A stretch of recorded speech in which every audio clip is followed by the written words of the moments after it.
तलाठी भरती करतो म्हणून तिघांना फसविणाऱ्या कोकटोळीतील एकाला अटक. फसवणूक प्रकरणातील कवठे महांकाळमधील अद्याप एक जण फरार.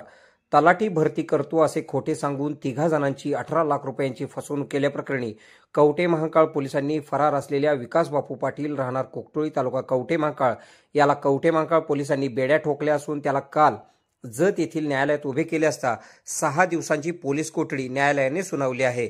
तलाठी भरती करतो असे सांगून विकास पाटील व प्रवीण होंडराव यांनी धनश्री मंगेश पाटील यांची 9 लाख रुपयांची फसवणूक केली आहे, तर संजय यल्लाप्पा रायपुरे यांची 5 लाख रुपयांची तर सीमा यमगर यांची 4 लाख रुपयांची फसवणूक केली आहे. असे एकूण मिळून तिघांची 18 लाख रुपयांची रक्कम ऑनलाईन व रोखीने या दोघांनी घेतली होती. त्याचबरोबर बनावट दस्तऐवज व नकली मोहर बनवून तक्रारदारांची फसवणूक केली आहे म्हणून कवठे महांकाळ पोलीस ठाण्यात गुन्हा दाखल झाला होता. विकास पाटील याला कवठे महांकाळ पोलिसांनी शनिवार दिनांक 10 रोजी अटक केलेली होती. त्यानंतर त्याला 2 दिवसांची पोलीस कोठडी न्यायालयाने सुनावली होती.